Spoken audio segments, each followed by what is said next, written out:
Pois é, alunos, você que não alcançou aquela nota desejada, nós iremos fazer agora uma revisão da recuperação.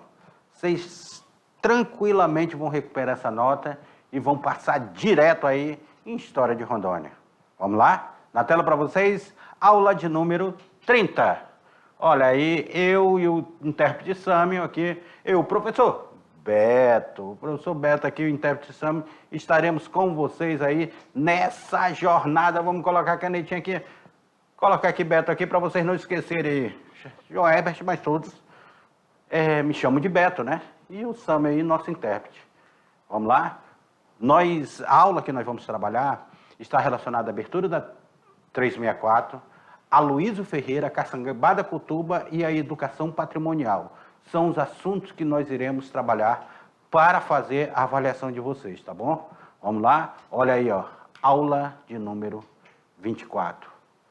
A rodovia Amazonas de Mato Grosso, a rodovia Brasília-Acre e a chegada do Quinto Beck, quando nós trabalhamos a BR-364. Vimos aí que essa rodovia Amazonas-Mato Grosso, primeiramente ela recebe esse nome. Essa rodovia ela já está sendo imaginada por Roquete Pinto em 1916, quando estávamos ainda na rasgo das linhas telegráficas. Aí a primeira tentativa ela vai ser paralisada aí, essa primeira tentativa é de Aloysio Ferreira. Aloysio Ferreira, na década de 30, 40, ele tenta abrir essa rodovia. Inclusive, era a 029, a BR-029 aqui, que ligava o Amazonas ao Mato Grosso. Aí ela vai ser paralisada em 1945. Até que chega na década de 60, que nós temos essa figura na presidência da República, Juscelino Kubitschek. Aí é uma foto emblemática dele, em cima da sapopema que estava em pé no meio da rodovia. É uma simbologia do progresso aí. No dia 15 de março de 1960, o presidente da República criou, através do decreto 4.047.933, a Comissão Especial de Construção dessa rodovia. Então, essa comissão, ela tinha essa função de ligar essa rodovia.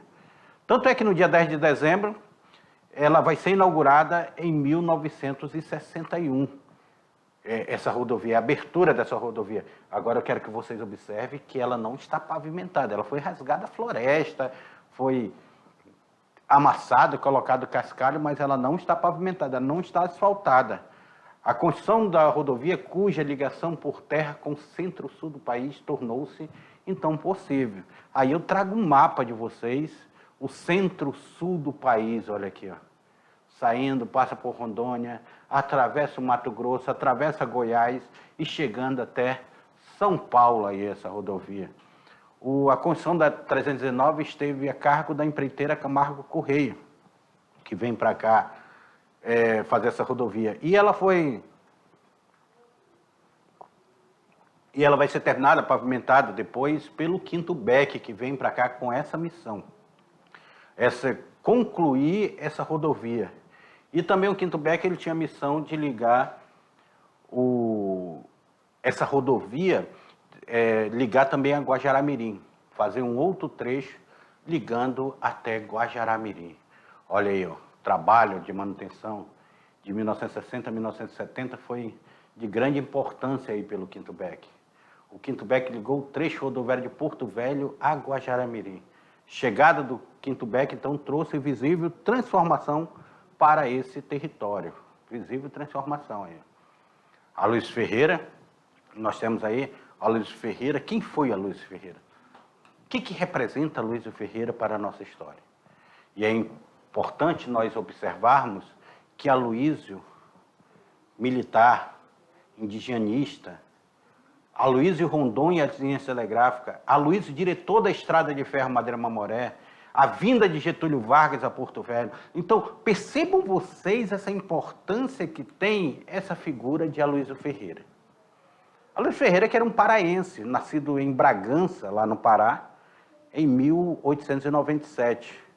Aí ele vem no Pará, ele vai servir o Exército, vai compor esse grupo de artilharia do Pará, e depois ele vai para Realengo, vai lá para o Rio de Janeiro, para a Escola Militar de Realengo, onde ele vai nesse 2º Regimento de Infantaria e ele se torna aspirante de oficial. Aloysio Ferreira, então, ele já começa a aparecer como aspirante de oficial. Mas essa carreira militar dele foi conturbada, ele vai entrar em alguns processos de desobediência civil e vai ser perseguido e vai ter que se refugiar nos seringais da Amazônia, aqui. Inclusive, esse refúgio dele no Guaporé, que ele vai trabalhar no Seringal Laranjeiras, o Aloysio ele tem esse papel importante, ele faz esse estudo, ele se torna seringueiro, administrador de barracão, e ele faz esse estudo com os macurapes e os tuparis do Guaporé. Olha aí, ele começa a fazer esse... Olha aí, meus alunos tupari, esse dia mandaram foto para mim. O Aloysio Ferreira tem esse estudo aí interessante, estou até atrás desse estudo aqui, porque eu vou descer aí para essa região aí. Então ele faz esse estudo com os macurapes e com os tuparis. O Aloysio Rondon e as linhas telegráficas. Por ordem de Rondon, Aloysio comandou a seção norte do 3º Distrito Telegráfico do Mato Grosso. O trabalho de Aloysio sobre os indígenas chega até Rondon. Cara, Rondon ficou encantado. Aqui, ó, Aloysio Ferreira e aqui o Marechal Rondon. E o Rondon ele vai ficar encantado com esse trabalho do Aloysio Ferreira. Ele vai dizer, olha, Aloysio, estou encantado com o seu trabalho, quero você integrando na Comissão Rondon, mas primeiramente se apresente ao Pará para você ir a julgamento, saber se você vai ser absolvido ou não. Aloysio vai para lá, vai ser detido, mas depois vai ser absolvido. E ele volta para compor a Comissão Rondon. Iria ficar sob ordem do Major Amarante. Só que o Major Amarante logo em seguida falece e é ele que assume o posto, Aloysio Ferreira. Então ele se torna o administrador das linhas telegráficas aqui nessa região. Em 1940, em 1931, o Aloysio também ele assume a direção da Estrada de Ferro Madeira Mamoré, quando ela vai ser nacionalizada. E em 1940, o próprio Getúlio Vargas esteve a Porto Velho.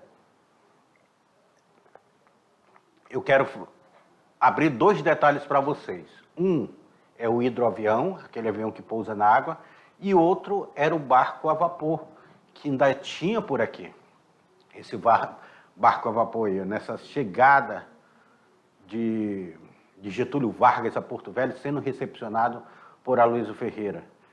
E o Aloysio vai convencer o presidente a criar o território federal.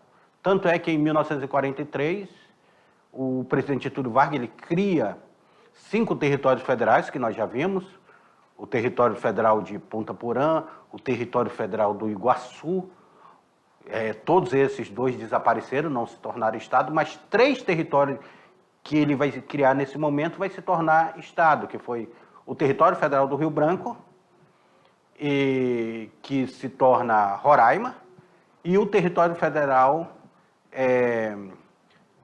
do Guaporé, que se torna Rondônia, e nós temos lá o território federal do Amapá, que se torna o estado do Amapá também. Então são os territórios que são criados nessa época. Entre eles o território federal do Guaporé. A caçambada Cutuba, outro assunto que nós trouxemos para vocês. Um fato histórico que acontece aqui no estado de Rondônia, aqui, principalmente em Porto Velho, que está relacionado à briga de 2 grupos políticos, os pele curtas e os cutubas, que eram 2 grupos políticos rivais. E com isso vai ter esse incidente trágico. Em 1950, aí, na década de 50, os partidos, como diretório organizado em Porto Velho, era o PSD, a UDN, o PTB, o PST e o PSP. Os cutubas faziam parte do PSD e PTB. PTB, que era o mesmo partido de Getúlio Vargas. E nós tinha como figura principal o coronel Aloysio Ferreira, grande líder político da época, sem sombra de dúvida. Por outro lado, fazendo oposição, nós tínhamos o sobrinho do Marechal Rondon, que era o Joaquim Vicente Rondon. E também o médico Renato Medeiros, que depois se torna candidato a deputado federal e vai ganhar também como deputado federal. Joaquim Vicente Rondon, que foi o nosso 2º governador. Então nós temos essas figuras aí. Aí a caçambada ela vai acontecer no dia 26 de setembro de 1962. Estava tendo um comício do Renato Clímaco Borralho de Medeiros, o Renato Medeiros estava tendo um comício justamente para a candidatura dele em 62 para deputado federal, contra o adversário político dele, que era o Jesus Bula Marques, seu adversário político, e aí nós temos a caçamba da prefeitura, vai invadir o comício, vai atropelar um monte de gente, 2 pessoas vieram a óbito na hora e outras morreram no Hospital São José. Fato esse que foi desaparecido dos jornais da época, que eram controlados pelo coronelismo que imperava aqui. O momento político que Rondônia vivia nesse momento estava entre o carisma de Renato Medeiros, que era muito carismático, Renato Medeiros, e também essa mão forte do Aloysio Ferreira, tá? Desculpa, era o Enio Pinheiro aqui, o candidato dele era o Enio Pinheiro, que estava como candidato a deputado federal. O Jesus Bula Marques era o governador da época. Então, o Enio Pinheiro, ele estava como candidato, do outro lado, o Renato Medeiros. Então, isso cria um ânimo político muito forte. O Renato ele vai ganhar a eleição e vai ser empossado deputado federal. É a primeira vez que o grupo de Aloysio Ferreira vai perder. Ou seja, a caçambada que veio no atentado, ela vai servir a Renato Medeiros. Renato Medeiros, que posteriormente vai ter o seu mandato cassado na ditadura militar, vai ter o seu mandato cassado e foi devolvido recentemente de forma simbólica. Ele vai ter aqui, não foi nem um ato institucional número 5, ato institucional número 1, que caça o mandato dele, vai ter esse mandato cassado. E a aula 27 também que nós vimos aí, que trata sobre educação patrimonial. O que é educação patrimonial? O que é educação patrimonial? A educação patrimonial consiste em ver, fazer e registrar.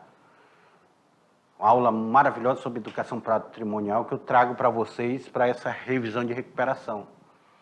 A educação patrimonial, que é esse processo permanente, sistemático de trabalho educativo, Centro de Patrimônio Histórico, Cultural e suas manifestações.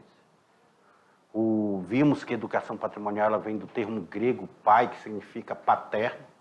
O patrimônio ele pode ser tanto material quanto pode ser imaterial, como a cultura, as manifestações culturais, manifestações religiosas, que são patrimônio imaterial, não estão ali, mas nós temos patrimônio material, como a Estrada de Ferro Madre Mamoré, a Igreja de Santo Antônio, o Sagrado Coração de Jesus, as 3 caixas d'água, que são patrimônio material.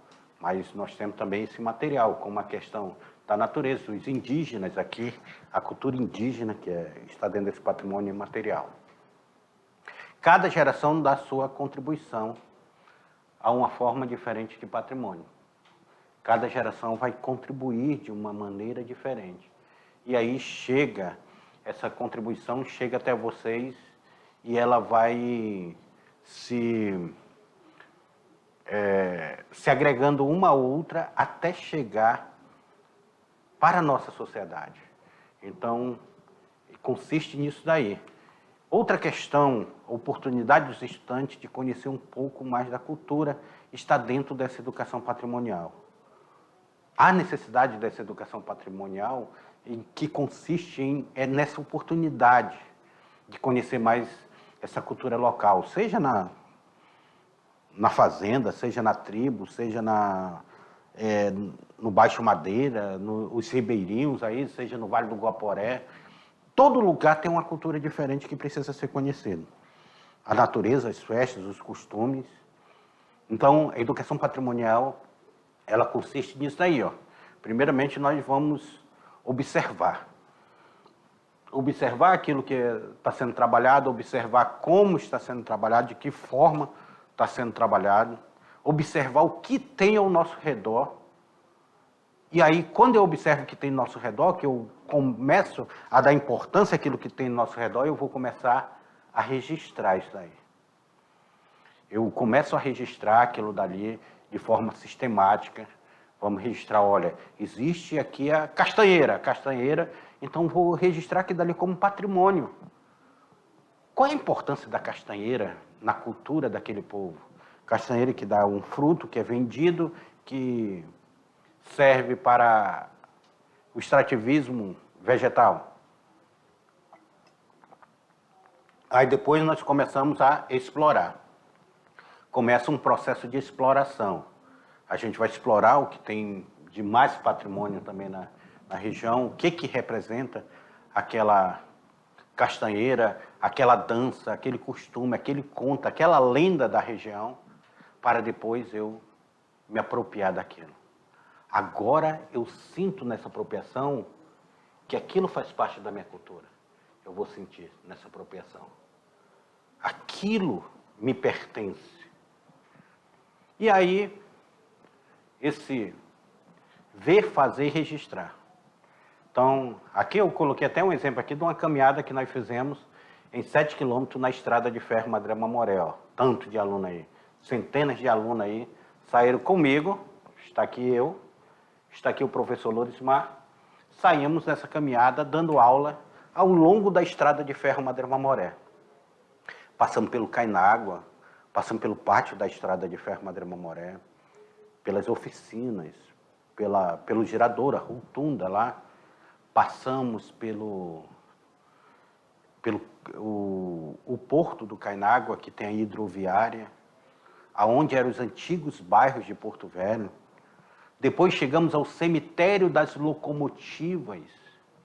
Lá no cemitério das locomotivas, nós observamos que na frente do cemitério das locomotivas tinha um cemitério da Candelária, onde estrangeiros, mais de 1993 estrangeiros, 1493 estrangeiros aí foram enterrados, ou 593, desculpa, 1.593 estrangeiros foram enterrados lá. E depois mais de 4.000 brasileiros, depois foi desativado, foram enterrados. Aí a gente seguiu o caminho até chegar em Santo Antônio do Rio Madeira.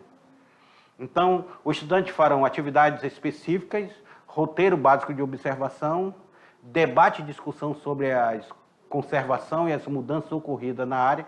Então, isso aqui fica como atividade. Atividade que é colocada enquanto patrimônio para vocês. Atividade. E aluno, vem cá comigo. Essa foi a nossa aula de revisão. Vocês que não alcançaram ainda a nota, vocês terão mais essa oportunidade. Mas são poucos alunos que não alcançaram, até porque a maioria que me relatou aqui gostou muito das aulas de História de Rondônia.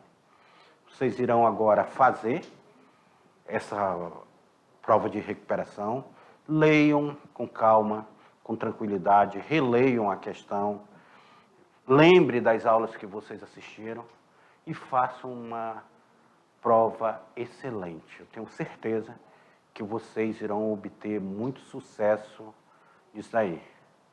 E hoje fica a nossa última aula, para completar o nosso cronograma. Eu queria agradecer mais uma vez a vocês por essa parceria, agradecer aqui ao nosso intérprete Sami, que está aqui, agradecer também a equipe que está aqui conosco no estúdio, ao Lobo, Denis aqui, que são pessoas que estão gravando conosco aqui, porque sem um trabalho de equipe, isso não acontece. E você, professor presencial, muito obrigado pela sua parceria. Coordenadores das CREs, muito obrigado pela parceria. Fica o meu grande abraço aqui e até o próximo ano. Um abraço.